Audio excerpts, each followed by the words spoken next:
Hello friends, तर स्वागत आहे तुमचं आपल्या या यूट्यूब चॅनलवरती. मित्रांनो, चॅनलवर नवीन असाल तर चॅनलला सबस्क्राईब करा आणि अशाच नवनवीन अपडेट्स पाहत राहा. मिस्टर अग्रवाल कबीरच्या बोलण्याने घाबरून म्हणाले, अशी गोष्ट नाही. सध्या कंपनीत पैसे कमी आहेत, त्यामुळे काही कर्मचाऱ्यांनी मनमानी सुरू केलेली आहे. परंतु जेव्हा सगळं सुधारेल तेव्हा मी सर्व कर्मचाऱ्यांना समजावेन. तुम्ही फक्त माझ्याबरोबर पार्टनरशिप करून घ्या. मी खूप खाली आलेलो आहे. मला कोणाची तरी मदत हवी आहे. कबीर त्यांच्या बोलण्यावर थोडा विचार करून म्हणाला, ठीक आहे, मी या विषयावर विचार करून तुम्हाला ईमेल करीन. आता तुम्ही निघून जाऊ शकता. कबीरचं हे सांगणं ऐकून मिस्टर अग्रवाल यांनी आपली मुलगी पाहायला सुरुवात केली. त्यांना वेळ कमी होता आणि त्यांच्या कामही कमी होतं. तरीही ते असिस्टंटला सोबत घ्यायचे विचार करत होते. काही क्षण विचार केल्यानंतर त्यांनी असिस्टंटकडे वरून पाहिलं आणि म्हटले, मला तुमच्याशी काही महत्त्वाची गोष्ट बोलायची आहे. तुम्ही थोड्या वेळासाठी साईडला येऊ शकाल का? या बोलण्यावर असिस्टंटने कबीरकडे पाहिलं. कबीरने त्याला हावभावाने समजावलं. असिस्टंट लगेच केबिन बाहेर आला आणि मिस्टर अग्रवाल त्याला सोबत घेऊन गेला. केबिनमध्ये उरलेले लोक फक्त कबीरला बोलवत होते. कबीरने मुलीकडे अगदी एकही नजर न फिरवता आपले काम सुरू केले. त्यावर लवलीलाही खूप राग आला, कारण प्रथमच कोणी तिच्याकडे डोळे लावून बघत नव्हतं. लवली खूप सुंदर दिसायची. तिचे कपडे पुरुषांना आकर्षित करायचे आणि अनेक नजरा तिच्यावर असायच्या, पण कबीर त्यापैकी नव्हता.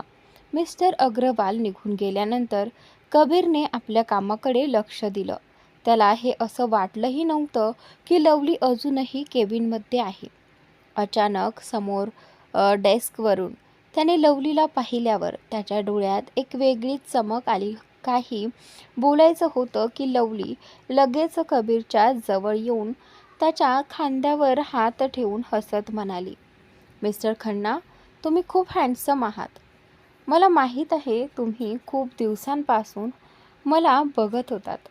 आता मला खोटं सांगू नका. मान्य करा, तुम्ही खूप हँडसम आहात. जर तुम्हाला पाहिजे असेल तर मी तुमच्यासोबत. त्यानंतर लवली इतकंच बोलली होती की कबीर रागावत उभा राहिला आणि तिला धक्का दिला. त्यावेळी लवलीचा हात कबीरच्या खांद्याला लागला होता आणि दुसऱ्या हातामुळे त्याला स्पर्श झाला. त्यामुळे कबीरला शरीरात एक वेगळ्या प्रकारची जळजळ आणि उष्णता जाणवली, जणू एखादे कठोर ताप आला असेल. धक्क्यामुळे लवली खाली पडली आणि डेस्कवरील काही वस्तूही पडून गेल्या. असिस्टंट आणि मिस्टर अग्रवाल हे केबिन बाहेर उभे होते, पण तुटण्याची आवाज ऐकून ते लगेच केबिनात आले. सामानला पाहून मिस्टर अग्रवाल आणि असिस्टंट दोघेही आश्चर्यचकित झाले. मिस्टर अग्रवाल अशी अपेक्षा नव्हती. त्यांचा विचार होता की त्यांची मुलगी थोड्या जादूने काम करून सर्व काही सहज हाताळेल. लवली अनेक कंपन्यांच्या मालकांकडे जाऊन त्यांना रिझवण्याचा प्रयत्न करते. याच कारणाने मिस्टर अग्रवालने इथेही तेच ट्रिक वापरावी अशी अपेक्षा ठेवली होती. असिस्टंटने लवलीला जमिनीवर पडलेलं पाहून तीव्र राग व्यक्त केला. तो लगेच तिच्या जवळ गेला आणि तिचे केस ओढत उचलत ओरडला, त्यानंतर तुझी हिंमत कशी झाली सरांना हात लावण्याची? तुला काय झालंय? त्यानंतर लवली खूप घाबरली होती. कबीर आधीच रागाने तिला बघत होता. त्याच्या चेहऱ्यावर लालसरपणा स्पष्ट दिसत होता आणि डोळेही रक्ताभ झाले होते. मिस्टर अग्रवाल इतक्या धक्क्याने थरथरत होते. त्यांना जणू वाटले की त्यांनी अकस्मातच आपले प्रदूषित भविष्य बोलून आणले आहे.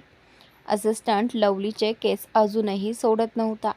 लवली धडधडत होती आणि ती असिस्टंटला दूर ठेवण्याचा पराकाष्ठा करत होती, पण असिस्टंटने ती घट्ट पकडून ठेवली होती. आणि त्यानंतर मिस्टर अग्रवाल धडपड करून आपली मुलगी असिस्टंटच्या ताटातून वाचवून माफी मागू लागले. असाच प्रसंग सुरू असताना कबीर रागाने असिस्टंटकडे पाहून म्हणाला, या दोघांना आत्ता लगेच माझ्या कंपनीमधून बाहेर फेकून टाका. जर यापैकी कोणीही मला परत दिसलं तर मी त्यांच्या आयुष्याला समाप्ती देईन. यावर असिस्टंट मिस्टर अग्रवालकडे म्हणाला, तर ही सगळी तुमची पुनर्नियोजित साजिश होती का? तुम्ही हे जाणून बुजून केलं. तुम्ही स्वतःचीच गोष्ट करून स्वतःच्या हेतूची हत्या बोलून आणली आहे. आता तुम्ही जीव मागत राहाल, पण तुला जीव मिळणार नाही. तसं थेट तुमची मुलगी उचला आणि इथून निघून जा. अन्यथा आम्हाला अशा लोकांना बाहेर काढण्याचे अजून मार्ग आहेत. असिस्टंटच्या या वाक्यांमुळे मिस्टर अग्रवाल खूप घाबरले. त्यांना असं वाटू लागलं की आता त्यांना जीवनदान नाही, त्यांच्या हातात एक संधी होती आणि ती ते सोडू शकली नाही. म्हणून त्यांनी लवलीचा हात पकडून तात्काळ ते दोघे तिथून पळाले. मिस्टर अग्रवाल तिथून गेल्यानंतर असिस्टंट कबीर जवळ आला. त्याला आधार देऊन खुर्चीवर बसवलं आणि टेबलवर ठेवलेले पाणी त्याला प्यायला द्यायला लागला.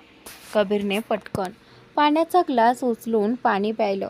तेव्हा त्याचा असिस्टंट त्याच्याकडे पाहत म्हणाला, सर, तुम्ही लगेच थंड पाण्याने अंघोळ करा. त्यामुळे तुम्हाला बरं वाटेल. नाहीतर तुमची तब्येत अजून बिघडेल. तोवर शॉवर घ्या. मी लगेच अधिराज सरांना बोलावतो. आणि त्यानंतर असं म्हणत असिस्टंटने फोन काढला आणि अधिराजला कॉल केला. दरम्यान कबीर आपल्या केबिनमधील खोलीत गेला आणि काही वेळानंतर नॉर्मल होऊन पुन्हा परत आला. तो केबिनमध्ये आला तेव्हा त्याने पाहिलं की अधिराज आधीच तिथे बसलेला आहे आणि आरामात ज्यूस पीत आहे. हे पाहताच कबीर रागाने म्हणाला, तू इथे माझा इलाज करायला आला आहेस की जेवायला? त्यानंतर इकडे कबीरच्या या बोलण्यावर अधिराज हसतच म्हणाला, अरे, मी तुझा इलाज करायलाच आलो होतो, पण असिस्टंटने सगळी गोष्ट सांगितली तेव्हा मला समजलं की तू अंघोळ करून आलास की तुला स्वतःच बरं वाटेल. आणि खरं सांगू का, तुला पाहून तर वाटतंय की तू अगदी ठीक आहेस. काही काळजीचं कारण नाही, गरज नाही.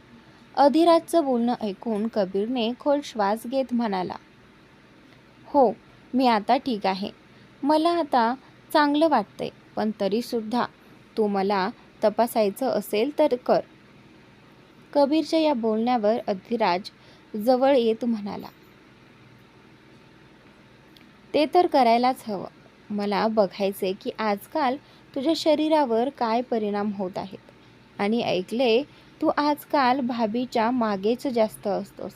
कधीतरी आम्हालाही भाभीशी ओळख करून दे. आणि त्यानंतर अधिराजच्या या बोलण्यावर कबीरने रागाने असिस्टंटकडे पाहिलं. त्याला लगेच समजलं की अधिराजला हे सगळं असिस्टंटनेच सांगितलं आहे.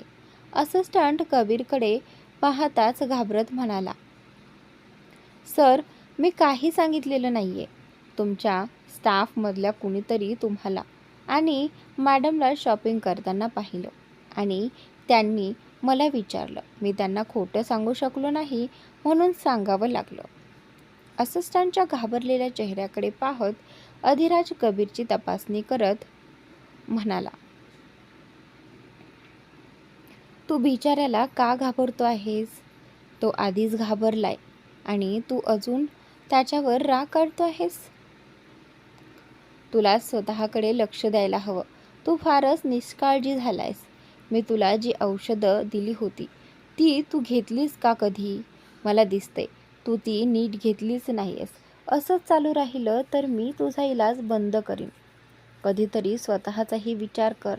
नेहमी दुसऱ्यांच्या गोष्टीत अडकलेला असतोस. औषधं फुकट मिळत नाहीत जी तू वाया घालवत आहेस. आता मी तुला नवीन औषधं देणार नाही. आधी जुनी संपव. आणि हो, अजूनही जर तू एखाद्या मुलीला स्पर्श केलास तर तुझ्यावर तोच परिणाम होतोय. याचा अर्थ अजूनही तू फक्त इशिता भाभीला स्पर्श करू शकतोस.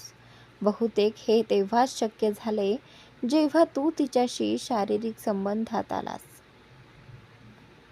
हे बोलत असतानाच अधिराज थांबला, कारण कबीरने रागाने त्याची खुर्ची ढकलत म्हणाला, तुझ्या बिनडोक बकवासला इथे जागा नाही. पुन्हा अशी घाणेरडी भाषा माझ्यासमोर बोललास तर डॉक्टर नव्हे, भिकारी बनून रस्त्यावर दिसशील. कबीरच्या या रागावर अधिराज चेहरा वाकवत म्हणाला, तुला नाही वाटत तू थोडं जास्त बोलतो आहेस? मी असं काय चुकीचं बोललो? बरं ठीक आहे, तू माझं ऐकू इच्छित नाहीस, मग मी इथे थांबून काय करणार? मी निघतो आणि असं रागाने बघणं बंद कर. मला वाटतंय तू मला कधीही मारशील. ठीक आहे, मान्य, मी घाबरलोय. आता मी जातोय, पण माझं बोलणं लक्षात ठेव. जर तू माझं सांगितलेलं विचारात घेतलंस तर तुझाच फायदा होईल, नाहीतर आयुष्यभर तू एकटाच राहशील. कोणत्याही मुलीला तू हात लावू शकणार नाहीस.